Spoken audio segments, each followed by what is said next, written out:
हा आपल्यावर काही चुकतंय का नेमकं माझे बळी आजपर्यंत मला वाईट वाटतंय की कर बायकून खाल्ला आजपर्यंत माझी हालाय पैसे नाही काही नाही माझा परपंच निवड वाऱ्यावर सोडून दिलाय काही बघत नाही वारात. नमस्कार. रोखोक मराठी न्यूज नेटवर्कमध्ये मी दशरथ सायकर सर्वांचे सहर्ष स्वागत करतो. तर मित्रांनो, आज आपण सुनील काका यादव यांची खास मुलाखत घेणार आहोत. तर मुलाखत घेण्याचे खास कारण असे की मित्रांनो, जे सुनील काका यादव जे आहेत ते शेतकऱ्यांचे ऑन द स्पॉट बांधावर जाऊन आणि कोणत्याही सरकारी ऑफिसमध्ये जाऊन जिथं तिथं कामं करतात. पण मित्रांनो, ह्या काकांना 3 ते 4 महिन्यापासून कंटिन्यू धमकीचे फोन येतात किंवा प्रत्यक्ष धमकी दिली जाते जीवे मारण्याची, तुम्हाला गोळ्या घालून. तर काय नेमकं काय प्रकरण आहे हे आपण आज खास काकांकडून जाणून घेऊया. काकांचं 6 महिन्यापूर्वी गळ्याचं ऑपरेशन झालेलं आहे मित्रांनो. तरी हा माणूस रात्रंदिवस शेतकऱ्यांचं कधीही फोन आला की त्या फोनला कंटिन्यू म्हणजे 2 ते 3 रिंगमध्ये त्याला उत्तर मिळतं आणि कंटिन्यू शेतकऱ्यांच्या संपर्कात असलेला नेता आणि त्यांच्याकडे भाजप जिल्ह्याचे जिल्हाध्यक्ष किसान मोर्चाचे हे पद आहे. तर घेऊया खास आपण त्यांच्याशी की कोणत्या प्रकरणामुळं आणि कशामुळं त्यांना अशा प्रकारे धमक्या येतात. काका नमस्कार. काका, जे आता जे प्रकरण चालू आहे की आता जे निवडणुकीच्या तोंडावर, त्याबद्दल तुम्ही काय म्हणा? हा निवडणुकीच्या तोंडावर निवडून आल्यामुळे मला एक मागच्या 15 दिवसाच्या महिन्याचा फोन आला. आता ती काय म्हणली तुम्हाला रेकॉर्ड ऐकून दाखवतो. ती काय म्हणली तुम्ही तुमच्याबरोबर कोण आहे म्हणून एकटंच आहे. ती म्हणजे आमच्या घरी तुम्ही एकटंच या. पण मग तुमच्या घरी मला तुम्ही आमच्या घरी या, मला तुम्ही काम सांगा, मी काम करतो ना. तुमच्या घरी मला बोलायचं काय कारण? म्हणजे त्यांच्या घरी मला बोलवायचं मग त्यांनी काहीतरी करायचं, कुठकुठणा करायचं, तर माझ्या विनिमयाची केस करायची. पुन्हा त्यांनी मोर्चा काढायचा, ह्याला जे लाच दिला असं विनिमय केला जिल्हाध्यक्षांनी, याला जेलमध्ये टाका, असा यांचा कार्यक्रम चालू आहे. असं योग्य नाही. आणि असं करून मत कोणी जाणार नाही. मी 8 वर्ष झालं शेतकऱ्यांची निस्वार्थीपणे 1 रुपया न घेता शेतकऱ्यांची गोरगरिबांची कुणाचीही कामं करून दिली आहेत. कोणाच्या बदल्या जिथं पाहिजे तिथं बदल्या करून दिल्या आहेत. आणि काही अधिकारी काम करीत नाहीत त्यांचे सस्पेंड केलं आहे. असे मी कामं करीत असताना मला ही धमक्या घात येतात. मागच्या 3 वर्षामध्ये माझ्या मुलाची निष्कारण नोकरी घालवली. मी काय तुम्हाला त्रास देत का? मी आमच्या पक्षाचा प्रचार करतो म्हणजे का माझी काय चूक आहे का? तुम्ही तुमच्या पक्ष प्रचार करा, आम्ही आमच्या पक्षाचा प्रचार करतो. पण अशा नोकऱ्या घालवून अशा लांबला बदल्या करून हे चुकीचं आहे. त्याच्यामुळे मी अजिबात येणार नाही. माणूस तुम्हाला किती धमकी द्या, काही करा. मुलाची नोकरी केली. रामचंद्र साहेब आमच्या घरी आले. साहेब म्हणले तुम्हाला भरपूर त्रास होतो, तुम्ही बिंदास राष्ट्रवादीचा, जेव्हा मी आमदार होईल, जेव्हा सरकार आमचं होईल तेव्हा तुम्ही आमच्या पक्षात परत माघारी या. तरी आम्ही सांगितलं आम्ही तुम्हाला सोडून कुठे जाणार नाही. तर एवढी माझी जिद्द आहे, अजून तशीच माझी जिद्द आहे. आता मला एक कालच रात्री आम्हाला सांगितलं तुम्हाला 100% गोळ्या घालून मारणार आहेत. त्याच्यामुळे मी तुमच्याबरोबर येऊ शकत नाही कुठंच. 1-2 किलोमीटर माझ्याबरोबर लोक येत होतं, तिथून पुढे माझ्याबरोबर कोणी येत नाही. लोकांचा भ्या लागायचं. माझ्याकडे ते माझं सांगताना माझ्याकडे त्यांचा व्हिडिओ काढून घेतला म्या. म्हणजे माझ्याकडे मी पुरावा तयार केला आहे. मला फोन करून पण धमकी दिली नाही. इथून मागे मला 3 वर्षामुळे भरपूर माझ्यांचा फोन आलं. मी कोणाच्याच घरी गेलो नाही. माझ्याकडून काही नेमकं चुकतंय का? मी लोकांची कामं करतो म्हणजे मला चुकतंय का माझ्याकडून? तुम्ही कामं करा, आम्ही का बसतो. तुम्हाला नाही कामं करायची तर आम्हाला दुसऱ्याला कामं नाही करून द्यायची. असं मी रातच्या 12 वाजता आता प्रचार करतो, घरी येतो. एवढी माझी घरची माणसं काळजी करतात. मी पूर्ण परपंच सोडून दिलाय. मी काही घरी बघत नाही. गाव पाठी जेवतो, गावाची जेवत मी तसं घरी निघून जातो आणि डायरेक्ट साध्याकडे मी घरी येतो. माझ्याकडे बिस्तरे पाठ टाकते पाण्याच्या. मी कोणाच्या घरी पाणी पित नाही, कोणाचा चहा पित नाही. मला धोका बी आहे. धोक्यामुळे नाही, पण नको लोकांना घरचं नको लोकांना त्रास द्यायला. एवढा मोठा जो भाषेचा चहा कुठला ठेकेदार त्याचं मोठं काम पण पाडलं होतं. हे फाट्यावरचं ते जामखेडचं रोडचं ती बिटकीवाडीत मी काम शेतकऱ्याला पैसे मिळण्यासाठी काम पण पाडलं होतं. त्याचं त्याला पैसे मिळवून दिलं. आता आंध्राचे निरंजन रेड्डी इतका ठेकेदार मोठा आहे. ठेकेदार एवढा मोठा ठेकेदार त्याला अंतच नाही. तेच कशाचं काम बंद केलं. मी 80,000 रुपये बाळाने शेतकऱ्याचं काढून दिलं. त्यात 1 रुपया सुद्धा मी घेतला नाही. मग अजून नेमकी मी कोणती कामं करून दिली पाहिजेत? अहो, नवऱ्याने मुली सोडून दिलेल्या, नवऱ्याला पटवून दिलं, त्याच्या मंडळीला पटवून दिलं, त्या मुली नांदायला लावल्यात. आमच्या जवळच्या गावातल्या 2 सख्या बहिणी मी नांदायला लावल्यात. त्यांना दोन्हीला बी आता मुलं झाली आहेत. अशक्य, मी गावाचं नाव सांगत नाही त्यांचं, नवं त्यांच्या अगोदर जायला. त्या मुलींचं नाव सांगत नाही, नवऱ्याचं नाव सांगत नाही. माझ्याकडे त्यांचे फोटो आहेत, काहींचं नाही तरी बी. पण असे एवढे कामं करून तुम्ही मला काय करायचं? आता तुम्ही यातून काय साध्य करणार? उलट माझं मी मोठा होत चाललो आहे. तुम्ही मला त्रास देत नाही, मी मोठा होत चाललो आहे आणि तुम्ही बारके होत चालला आहात. तुमची बदनामी होते, मी मोठा होतो. इथून पुढे तिने मला धमक्या द्यायच्या बंद करा. एखाद्या महिलेला 10,000 रुपये देऊन मला फोन करायला लावू नका. आणि मी कुठे उठणार नाही. माझी 100% ना 110% माझी गॅरंटी आहे. मी कुठंच उठू शकत नाही. अधिकारी उठू शकत नाही. मी कोणाला पैसे घेत नाही. अधिकाऱ्याने एखादं काम नाही केलं त्याला शिवीगाळ मी करतो. पण का करतो? शेतकऱ्याने 10 वेळाच्या क्रमावर शेतकऱ्याचं काम करीत नाही. मी फोन केला शेतकऱ्याचं काम करीत नाही. मग तुला सस्पेंड केला पाहिजे का नाही केला पाहिजे? एक पांडुळे तलाट्याने लाखो रुपयाला शेतकऱ्याला कर्जत जामखेड तालुक्यात मी गंडा घातला. मग त्याला सस्पेंड करायला होतं का? ती का माझ्याकडून चूक झाली का? हे असे अधिकारी मी ठेवणार नाही. मी अजून सुद्धा सांगतो, जो अधिकारी चांगला असेल त्याला मी 100% सहकार्य करणार. तुम्हाला किती बी सहकार्य करणार, मला कधी फोन करायचं मला आलं तर तुम्हाला सहकार्य करणार. कर्जत जामखेड तालुक्यामधील किंवा आपल्या अहमदनगर तालुक्यामधील, पुणे जिल्ह्यातील दौंडमध्ये मला इकडे बाकीचे कुठं माळव्याच्या गाड्या अडवतात, शेतकऱ्यांच्या गायांच्या गाड्या अडवतात. शेतकरी मला फोन करतात, त्यांच्या मी गाड्या लगेच सोडून देतो. 1 रुपयाचं मी जाऊन देत नाही. मग अजून नेमकी मी काय कामे केली पाहिजेत? मला एवढं एक दुःख वाटतं. मी कधी मरायचं आहे, मी आज मारलं, मला गाडी सुद्धा उडू शकते, मी भेट नाही. मला गोळे काढू शकते, मी भेट नाही.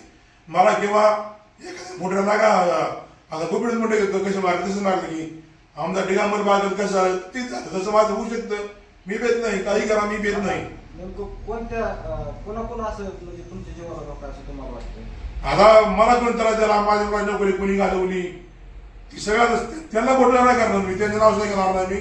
सगळ्या जनतेला माहीत आहे. आणि कटकारस्थान कोण करतं हे सगळ्यांना माहिती आहे ना. ते 17 वेळ कशाला नाव सांगू मी? त्यांचं इथून मागं माझं मला नोकरी घेतो, त्याचं जाहीर नाव घेत होतो. जाहीर नावं घेऊन मी बातम्या टाकीत होतो. मी काय कोणाला बेरू नाही, अजूनही कोणाला बेणार नाही मी. तर हे जे आता धमकीचे जे तुम्हाला फोन येतात किंवा प्रत्यक्षात जे धमकी दुसऱ्याद्वारे म्हणजे पुढे घालून एखाद्याला सांगितलं जातं की काका बरोबर तुम्ही फिरू नका, तुमच्या जीवाला धोका आहे, तर घरच्यांचं रिॲक्शन ह्याच्याबद्दल काय असतं? मी सांगितलं सगळी लढत होती. काका म्हणजे तुम्ही प्रचार जाऊन आता तरी मी प्रचाराचा निघालोय. आमच्या सुविधा पाण्याच्या मंडळी आता कोळवडी, नेटकेवाडी, जोगशिरवाडी, पटरावाडी, रात्रजण तिथे आता इथं आमचा प्रचार सुरू आहे. तर आमच्या गावात सप्त्याचं कार्यक्रम असेल. मी गडीवर महाराजांच्या पाया पडून आमच्या महाराजांचं दर्शन घेऊन मी जाणार आहे. त्याच्यामुळे आपली इथे गाठ पडली. मी आता तुमची गाठ पडली नसती. माझ्या घरच्यांनी माझी काळजी करू नये अशी मी घरच्याला मी हात जोडून विनंती करतो. आमचे दैवत रामशिंदे साहेब व खासदार सुजाता विखे पाटील जरी मी गेलो तरी आमच्या मुलाचा परपंचात रांकील लावतील एवढी माझी 100% गॅरंटी आहे. त्याच्यामुळे मी पक्षाचं काम करतो आणि त्यांचं काम करतो. मी असंच काम करणार, मी भेट नाही. रात्री मी रातभर रडत होतो. म्हटलं आपल्यावर काही चुकतंय का नेमकं? माझ्या बळी रातभर झोप झोपली नाही. हे असं का होते नेमकं? मला वाईट वाटतंय. 1 रुपया करून खाल्ला आजपर्यंत. चहा नाही, पैसा नाही, काही नाही. माझा परपंच निवळ वाऱ्यावर सोडून दिलाय. काही बघत नाही, वारात नाही, काहीच बघत नाही. माझ्या मुलाला पण सांगितलं तुला जेवढं माहिती तेवढं कर, बाकीचे मी पण ठेवू. पण मी जनतेची कामं बंद करणार नाही. मला जनतेची कामं करण्यात 100% समाधान वाटत आहे आणि ह्या समाधानावर मी जगतो. सर माझ्या नातूला पुण्य लागन, जे काय पुण्य लागणार, पण मी तुम्हाला सांगतो, मी शेतकऱ्यांची कामं बंद करणार नाही आणि माझ्या मुलाला, सुनाला, नातीला मी सांगतो, माझ्या आईवडीला इतके सांभाळते राहू. मी रात्री म्हातारीला सांगितलं असं होणार आहे म्हणलं. म्हातारी एवढी मोठी रडत होती. काय जे आता परमेश्वरा बराचा कुणी मला अहो काही मला एवढा जरा दिला यांनी. माझ्याबरोबर फिरायला कोणी आली आहे ना, काकाला 100% गोळ्या घालणार आहेत. त्याच्यामुळे ह्याच्यावर कोणी फिरू नका, हात तुमचा बळी जाईल. त्या माणसाने सांगताना माझ्याकडे व्हिडिओ काढा, माझ्याकडे व्हिडिओ आहे, तुम्हाला मी तो ऐकून दाखवतो. मागच्या महिलांचा फोन आलेला आम्ही कर्जत आयुक्त किरण जगतापचे पत्रकार त्यांना मी ऐकून दाखवले आहे. त्याच्याशिवाय पत्रकार बातमी करीत नाही, त्यांना पुरावा लागतो. पुराव्याशिवाय कुठलाच पत्रकार बातमी करीत नाही आणि मी बी पुराव्याशिवाय बोलत नाही. तुम्हाला मी व्हिडिओ ऐकून दाखवतो. त्यांनी सांगितलं काका मी तुमच्याबरोबर लांब येणार नाही, फाटेपासून येणार, माझ्या गाडीपासून येणार. जर गोळी घातली तर नाग गोळी जाईल ना. त्याचं म्हणणे मला अजून काय तुम्हाला सांगावं एवढी परिस्थिती. शेवटी पाप पुण्य आहे. मला मारा, माझे काय होणार नाही. माझ्या मुलाचा परपंच एवढा होणार. शेवटी परमेश्वर आहे.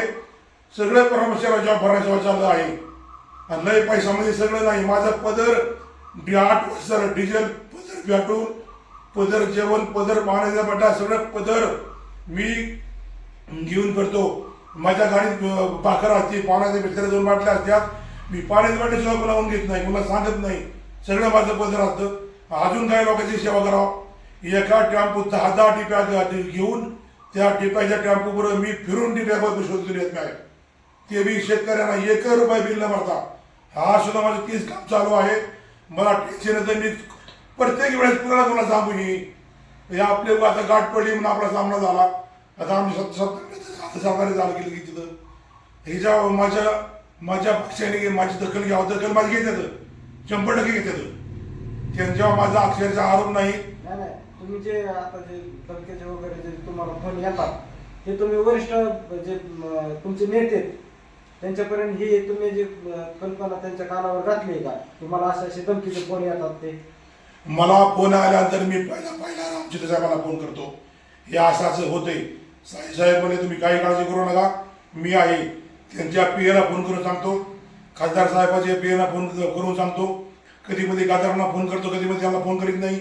पण रामचिंदे साहेबांना मी कंटिन्यू सांगतो, काही होऊन द्या, कोणाचा फोन येऊन द्या, कोणी काय म्हणून द्या, मी पहिलाच रामचिंदे साहेबांना फोन करून सांगतो. हे जे आता धमकीचे कॉल येतात त्याचे तुम्ही पोलिसांमध्ये काय तक्रार वगैरे दाखल केली का? तक्रार मी दाखल केली. मागच्या 6 वर्षापूर्वी मला एका फोन माझ्याच फोनवर साधता त्यांनी मला धमकी दिली. मी कर्जतच्या पोलिसांना फोन केला, मिरजगावच्या पोलिसांना फोन केला. त्यांनी 2 तासामध्ये नगरची पोलिस बोलवली, कर्जतची पोलिस, मिरजगावची पोलिस, त्या गुरुपिंपरीच्या आणि मिरजगावच्या मध्ये त्याला 10-15 पोलिसांनी पटला करून पकडला. आरोपी पकडल्यानंतर पोलिसांना मला फोन केला, म्हणजे तुम्ही कर्जाच्या पोलीस स्टेशनमध्ये या. त्याचा व्हिडिओ आता कोणा करता असंच व्हिडिओ, ते व्हिडिओ माझ्याकडे नाही. तो आरोपी 3-4 महिने जेलमध्ये असं होता. ते आरोपी कुठल्या मी तपासला गेला आणि पोलिसांनी त्याला सोडला नाही. त्यानंतर असं झालं, मला परत महिन्यांच्या फोन येऊ लागले. काय मला महिन्याचे फोन काय करायचं कारण नाही. तुमच्या महिन्याच्या घरी आई बाबा असते, त्याला सासरा असेल, नवरा असेल, दीर असेल, कुठे असेल का नाही, त्यांनी मला फोन करा नका. महिन्यातच मला फोन कशाला करतात. म्हणजे मला कुठेतरी इशारा इतर करून मला त्यांच्या भूत मी त्यांच्या घरी जायचं. मग त्यांनी लगेच ही काय साडीवर कायम कर माझ्या विनंती दाखल करायचा. लगेच त्यांनी मोर्चा काढायचा. भारतीय जनता पार्टीच्या निवडणुकीच्या काळात एका महिलेच्या घरात शिरून महिलाचा व्हिडिओ मग केला, ह्याला जेलमध्ये टाका, तर आम्ही रस्ता रोको सोडणार नाही. असं इथं षडयंत्र चालू आहे. पण माझी 110 मी कुठल्याच ह्याच्यात गुंतणार नाही. 8-9 वर्ष शेतकऱ्याचे काम करतो. गुजरात असल्याचे मागची मी गुंतला असतो. मागच्या 3 वर्षात मला लय महिन्यांचे फोन आले, लय. मी लगे व्हायरल करायचो. का मग मला फोन करतात, काय कारण मला फोन करायचं. महिलांनी सांगितले आमच्या ते पाहुणे रावळे आणि भारतीय जनता पार्टीच्या पदाधिकारी यांनीच मला फोन करायचा मग व्हिडिओ काढून सांगितलं आहे. इतर महिलांनी मला कोणी फोन करायचा नाही. त्यानंतर व्हिडिओ काढा मी 1 15 झाल्यानंतर मला बाहेर कोणाचा फोन आला नाही. आणि जी महिला मला फोन करीन ती मी कोणाला दाखल करणार. फक्त पद आमचे पदाधिकारी सोडून सोडून.